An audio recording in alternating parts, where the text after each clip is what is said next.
Hello again, my name is Michael Rayford, How Money Works educator, and welcome to another edition of Tell Me Something Good. I want to welcome you all. And so this month, as usual, we're going to be talking about financial literacy. And so I thought I'd do a deeper dive into our financial literacy campaign and really talk to you about the wealth crisis that's going on today. So as you can see on my screen here, in 2019, Aegon did a retirement survey, and that survey showed that 70% of the world is financially illiterate. Now, that's globally.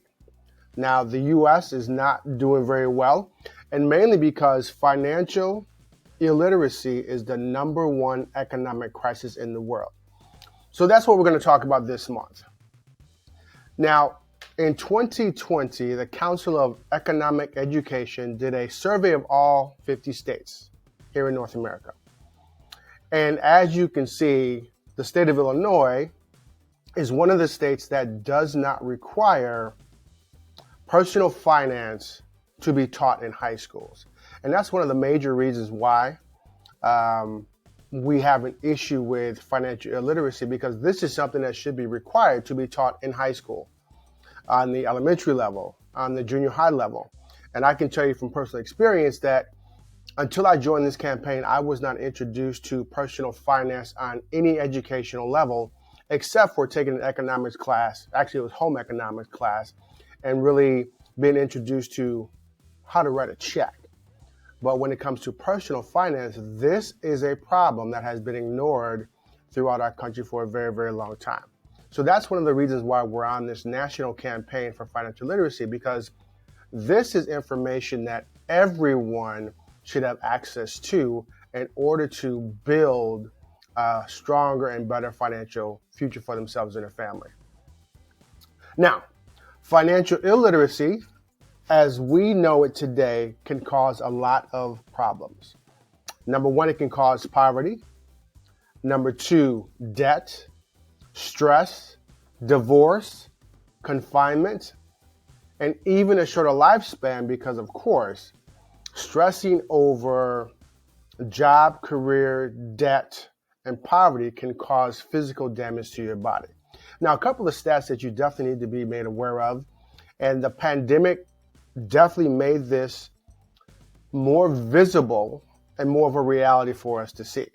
So, for example, 44% of Americans cannot afford to have an emergency where they would have to come out of pocket with at least $400. So an emergency fund is a very strong asset to having financial stability. 43% of student loan borrowers, which is one of our largest financial problems in this country, but 43% of student loan borrowers are not making their payments. The pandemic made it very difficult for people to make the necessary payments outside of their typical house payments: rent, car, mortgage, groceries. And if you're lucky, then the student loan payments were made. 33% of adults have zero retirement savings. This is a major problem. This is something that's really going to be stressful for our Social Security system in the very near future. And that's another problem that we'll address at some point as well. So, as I told you before, I am a financial educator with the How Money Works company. And what we do is we teach people how money really works. So our mission is to stamp out financial illiteracy and help people live better lives for themselves and their family. So as part of this process, this financial literacy campaign, and remember I told you that personal finance or financial literacy is not required in every state in this country. So as part of our mission, How Money Works created an educational system to teach people how money really works. And one of our major tools is the book, How Money Works, Stop Being a Sucker. And as you can see, there are several characters in that book, and those different characters are in different stages of their life, going through different things, and they're a good representation of our population as a whole. So the system itself we use to teach people in the workplace, in schools, on the job, in nonprofits, wherever we can get classes scheduled is where we teach them. And just to give you a quick sample of some of the information and concepts that we do teach our clients and our members, number one is the rule of 72. Now, this is a mathematical formula that can help you determine how long it will take your money to double. So, for example, if I have $1, depending upon the interest rate that I'm getting for that money, how long will it take my dollar to turn into $2? So let's say, for example, your bank was giving you 1%, which we know this does not happen for the most part.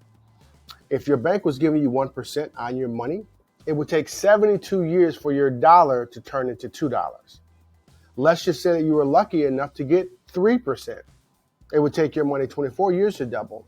And then 6%, 9%, 12% your money would double every 6 years. So the object of this math is to get as many doubles as possible throughout your lifetime, because the more your money doubles, the more money you have for your family, and the more money you have to build your legacy and your wealth. Now let's take Zoe, for example. She's one of the characters in the book. She's 19 years old, and she gets an inheritance of $10,000. Now her goal by the time she turns 67 is to turn that $10,000 into $1 million. Now, let's just assume that Zoe got 9% on her money. Now, you can see by the chart here, she would get 7 doubles, and she would have that $1 million by the time she turns 67. Now, would you rather be on the left side of the chart, receiving the 1% with 1 double and having $16,000 at 67? Or would you rather be all the way to the right side and get 12%, get 8 doubles, and have $2.5 million. You make the choice. So this is one of the very valuable concepts that we do teach our clients, our members, our educators use this type of information to educate the masses. Now, this is a real eye-opening chart, and I wish someone had taught this information to me when I was 20 years old. And, as I can tell you from personal experience, I had a job from 16 on. So if I had known this information when I was 20 years old, I could be in a better situation like a lot of Americans who've been working very, very hard for 20, 30, 40 years. What if we had been taught this information? So let's just assume that you wanted to have $1 million by the time you retired at age 67. Well, if you're 20 years old right now, you would only need to save $113 a month. Now, let's assume you're getting a modest interest rate on your return, whether it's 6, 7, 8, or 9%. Well, let's say that you are 40 years old. You would need to save $731 a month. But as you can see, every 5 years, that number that you need to save gets higher and higher. And by the time you are 55 or 60, you have basically aged yourself out of being able to raise that type of income or that savings, because at 60, you'd have to save $8,589 a month. Now, what type of income would you need to be able to save that much money for your retirement? Not most people can do that. So what we do is we teach people about the realities to help them really understand what's at stake. We teach them concepts. That way they can build a foundation of knowledge about how money really works. But then we also teach them about strategies, actionable steps that they can put in place to help build their financial foundation as it relates to their wealth. Now, what we do is we take people through this process called our 7 money milestones. And so, of course, milestone number 1 is education. That is the fundamental piece, because if you don't know how money works, someone will take advantage of you, whether it's directly or indirectly.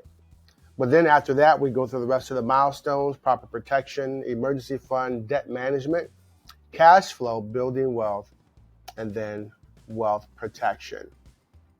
So that's the process. We take all of our clients through it. Educators ourselves have gone through this process. We have put strategies in place for ourselves and our family. And as we continue to build wealth for our families and grow our businesses, we can also teach members of the community to do the same thing. So my name is Michael Rayford. I'm your How Money Works educator. This is Tell Me Something Good. You'll also be able to follow me on my link tree. If you click on the link that's going to be at the bottom of the video, you can email me or call me with any of your questions as relates to how money works. My name is Michael Rayford again. Tell Me Something Good, your How Money Works educator. Have a great day.